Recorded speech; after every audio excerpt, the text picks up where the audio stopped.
This video has been brought to you by Multimedia Science, creators of science software and materials, and Teacher Tools software.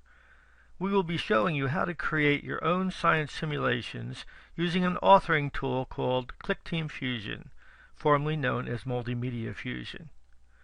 Clickteam Fusion allows you to create your own software applications with little programming experience and includes a number of other tools like a built-in graphics editor.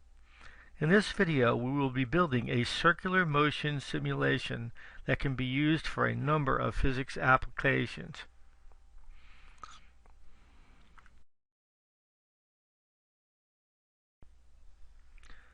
The first thing we will do is download a free demo copy of Multimedia Fusion. Open your browser and go to the website www.clickteam.com. Clickteam is the name of the group that has created Multimedia Fusion.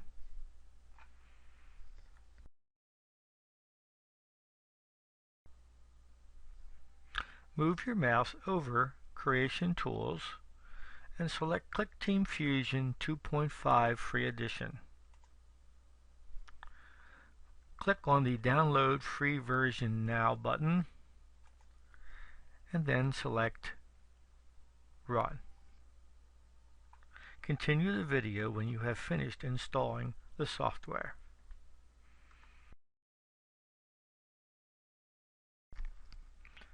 The final software that you create will run on any PC with Windows XP or later and can be exported to a number of other platforms including Android, Flash, HTML5, and iOS.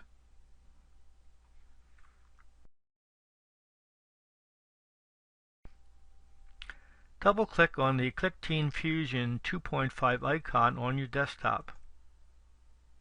Choose File and New, creating a new application.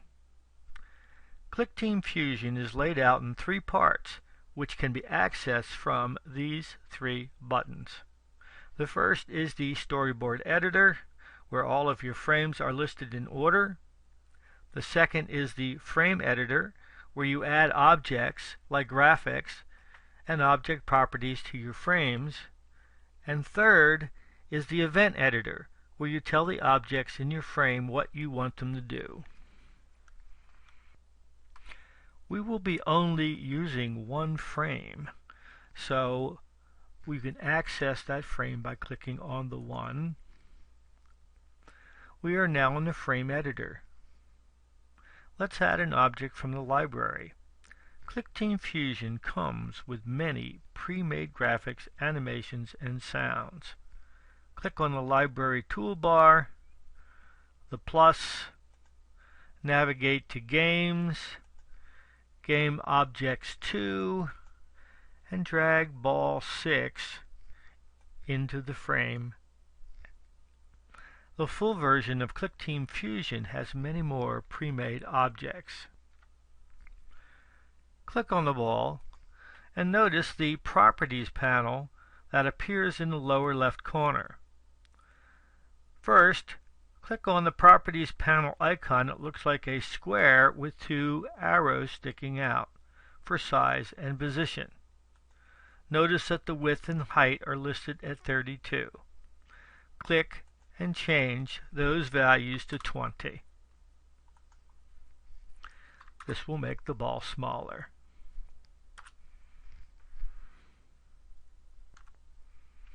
Next, click on the icon that looks like a little guy running for movement.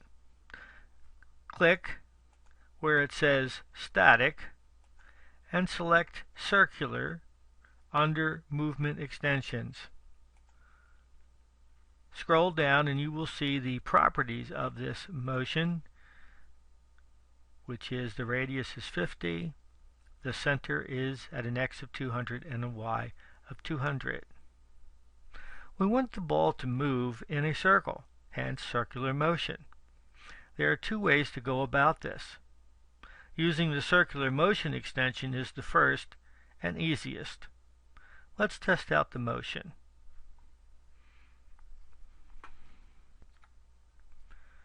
There are two more important buttons on the top button bar. One will run your frame and one will run your application. Since we have only one frame, it does not make any difference. So click on the Run Application button. You will see that the ball moves in a perfect circle. While really easy, this movement has some limitations. Let's look at the second method. Change the motion of the ball back to static.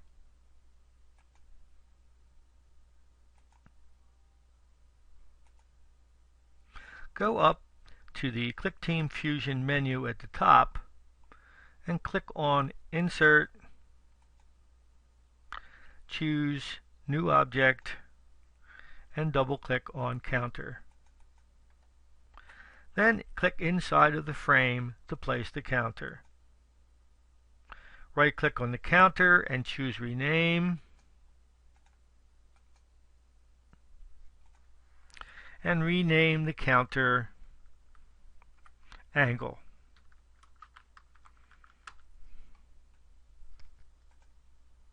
We will now go to the event editor and do what is called programming in Clickteam Fusion. So this is the event editor. In the event editor, you will see all of your objects along the top, including the ball and the counter, and the conditions which we will be forming in a second along the left-hand side. The basic method of programming will be to click to create a condition,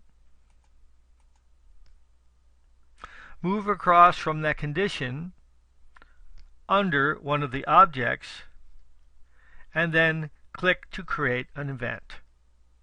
When the condition happens, the object will follow the commands in the event. You can see why they put the click in Clickteam.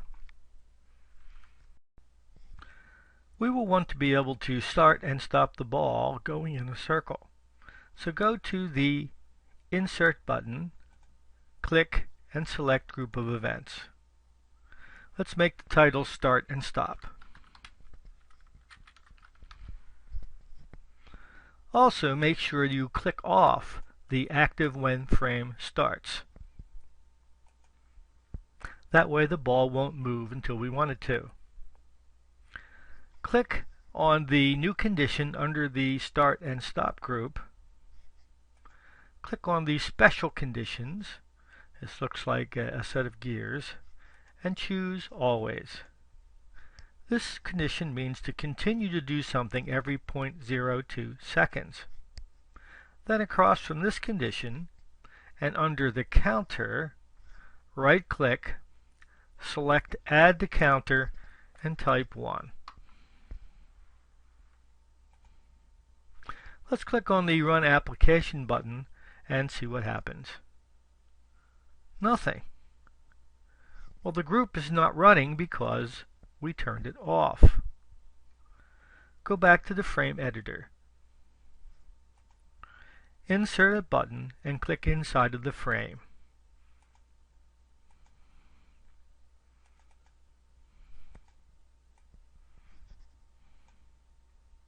Double-click on the button and let's name it Start.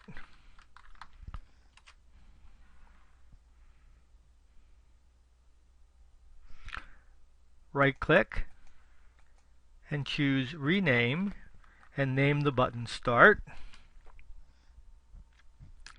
And now we're going to create a second button. Let's right-click and choose Clone Object. We'll name this Stop. We'll right-click and give it the name Stop.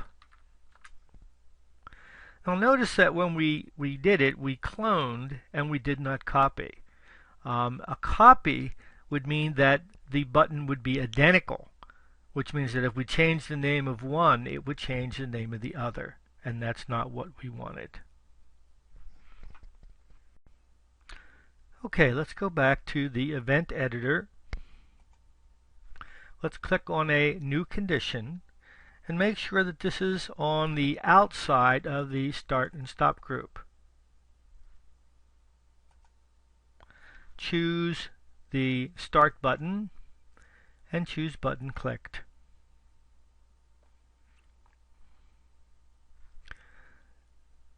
Let's make one for the Stop button also, and we can do that by just dragging this down.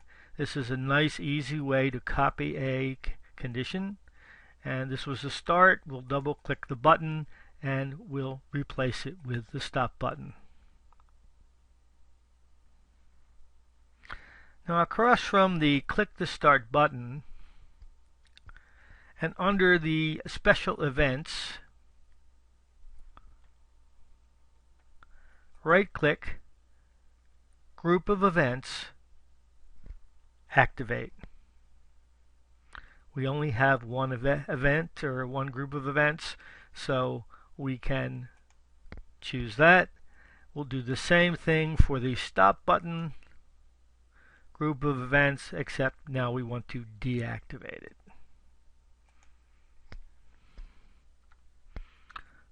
Okay, let's see if this works now. Let's go to the Run Application button and click the Start button. You can see that the counter goes up by 1 and stops when we click the Stop button.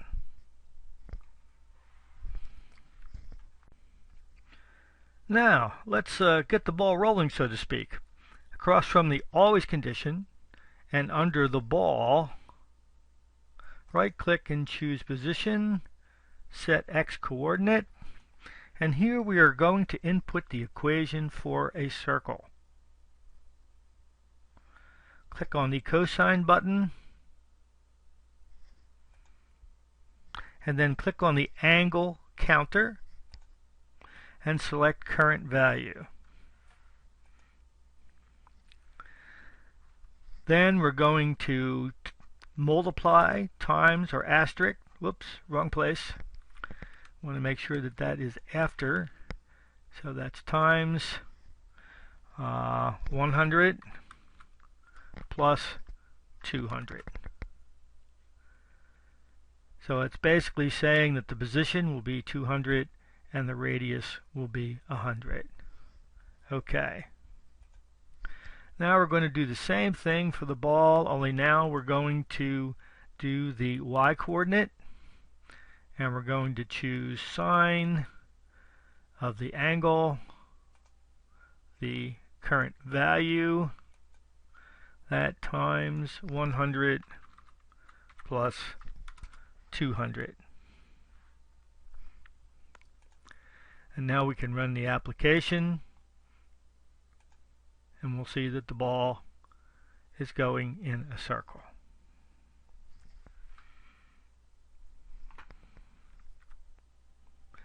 Now what I'd like to do is go back to the frame editor and make it a little bit nicer. So we're going to go back to the frame editor.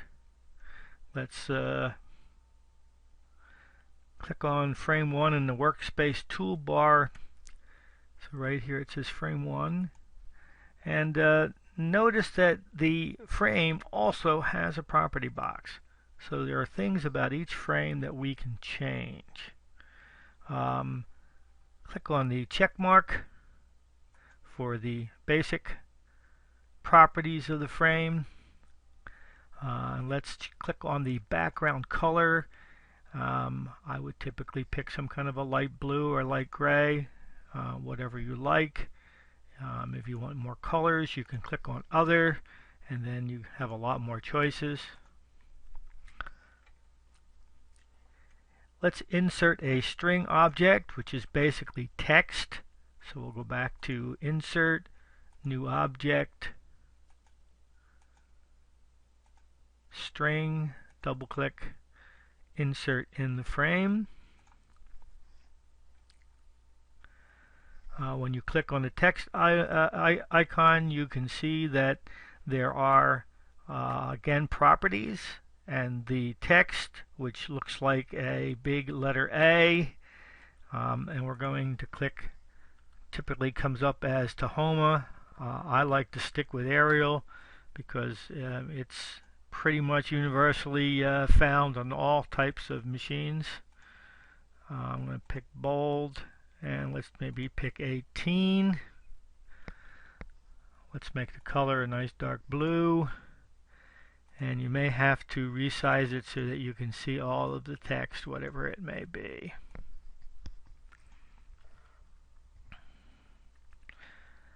Let's double click and put in a name. How about going in circles? And then we'll drag that, make that a title. And then we'll drag the buttons around, make everything so that we can drag the angle off of the screen. There's no reason for anybody to see that. And now we'll run the frame. Now, you notice when we run the frame that right at the beginning, the ball shows up. And then disappears when we start the frame. And we really don't want that to happen, so let's fix it. Let's go back to the event editor. And we're going to create a new condition, and we want it outside of the start and stop group. And we're going to go to what is known as the storyboard controls. It looks like a horse and a chessboard. And we're going to choose start a frame. So this says that whenever the frame starts, we're going to do something. And these events only happen once, right at the beginning. And let's choose the ball, and we're going to make the ball invisible. Now we don't want the ball to be invisible forever, so when the start button is clicked, we're going to go over and we're going to choose the ball, and we're going to make it reappear. Okay, let's run the frame, and you can see that the ball has disappeared. And now when we start, the ball stays visible. Now let's add a simulation of what the ball would look like if we looked at it from the side. This would illustrate the fact that circular motion is similar to the motion of a spring bouncing up and down. So let's clone the ball, ball 1, clone, and now we have a ball 2. And I'm going to move it over to the side. Let's go to the event editor again, and across from always and under ball 2, I'm going to right click, and I'm going to set the Y position only. And again, we're going to use the equation for a circle. We're going to choose sine of the angle, current value, and I'm going to multiply that by 100 and add 200. Okay. So let's run the application, and we'll start,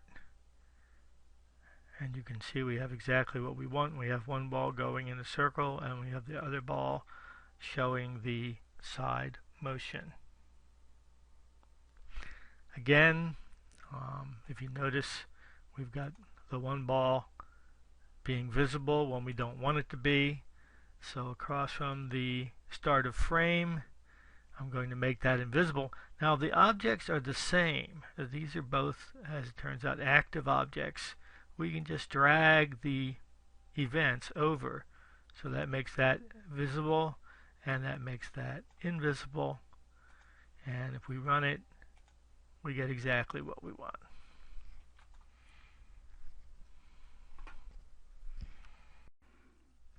The question could be asked, is the ball going in a perfect circle? Let's try to check. Return to the frame editor. Insert an active object. Insert, new object, double click, click in the frame. Active objects are one of the most used objects in Clickteam Fusion. Double click on the active object and you will see the graphic. and you also see a set of drawing tools. Active objects can also be used for making animations of various names and with various directions. First, select the dotted rectangle from the tools on the left, and you're going to drag around the entire graphic and hit the delete button. Choose a color from the color selector. I'm going to choose yellow. Click on the fill tool or the paint bucket. Click inside, and we now have a nice yellow square. Let's resize the yellow square, and we're going to make it as small as possible.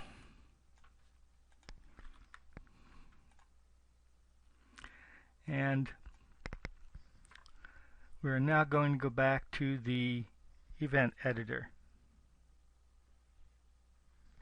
Now, across from the always condition and underneath of the new active object, we're going to set the position, the x coordinate, and I selected the y, which we're going to do anyway, so let's do the y coordinate, and then we're going to click on the first ball, and we're going to select the y coordinate of the ball. So what we basically said is that at all times the y position of the yellow active object will be exactly in the same place as that of the ball as it goes in a circle.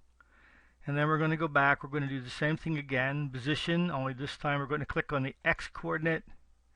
We're going to go to the ball 1, and we're going to pick the x coordinate. OK.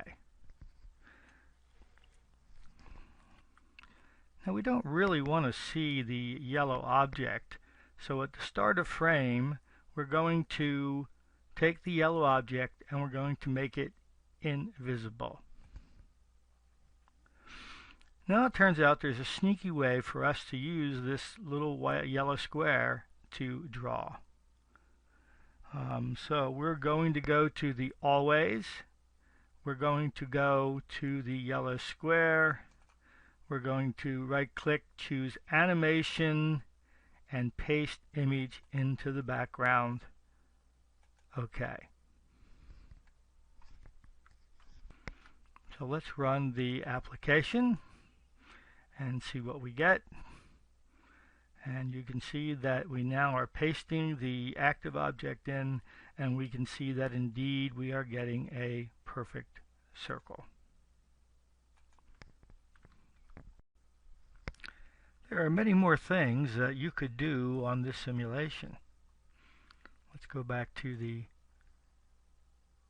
frame editor. We could add more buttons, and we could use them to change the radius of the ball going in a circle. We could increase the angle faster to increase the speed. So those are just a few examples. Hopefully this video has given you a start in creating your own Clickteam Fusion science applications. Let's see what some more finished applications might look like.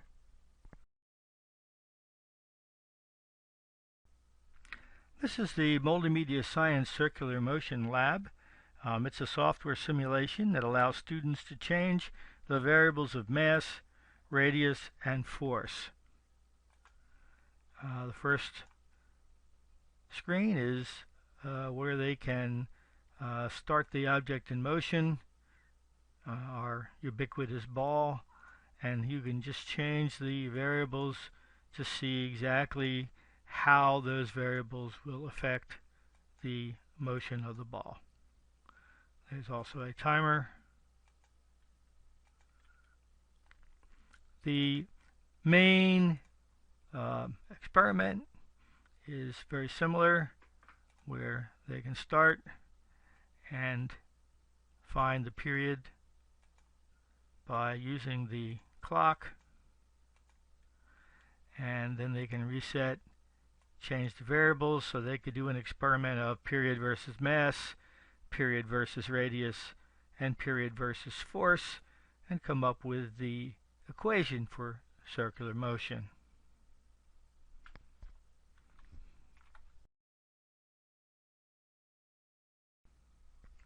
The simple harmonic motion SHM demo illustrates how the motion of a pendulum, a spring, and an object moving in a circle all represent examples of simple harmonic motion.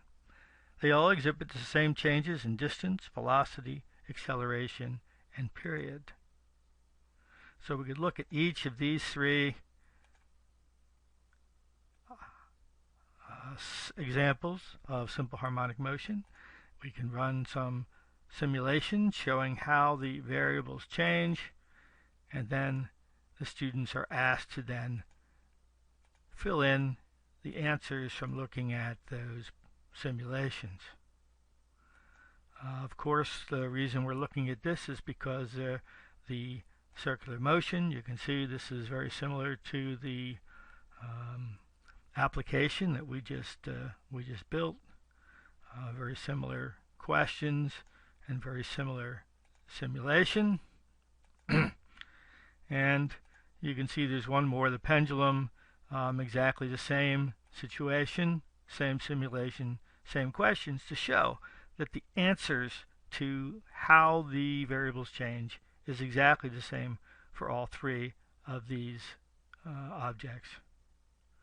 There's also a series of graphs where you can see that as the pendulum in this case, the spring in this case goes up and down, you can see how the displacement, the velocity, and the acceleration change and how they compare, the timing compares to one another. And the same for the energy.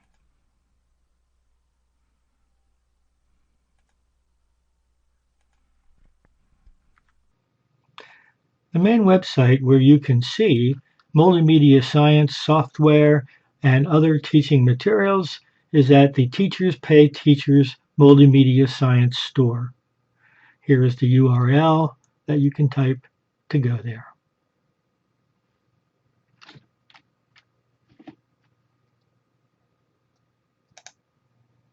You can also visit the Multimedia Science blogs.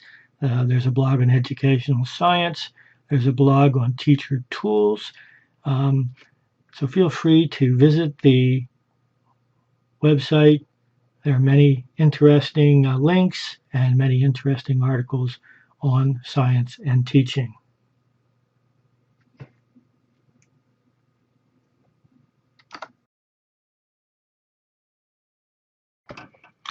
And then we have the Multimedia Science Pinterest site. You can see we have pins for educational physics, educational chemistry, teacher tools, educational technology, educational science, and using games in education. Here is the URL.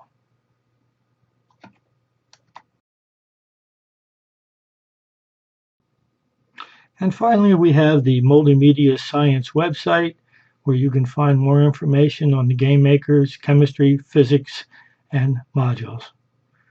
The website is www.multimediascience.com. Well, thanks for your time. We are planning more videos for the future, so stay tuned.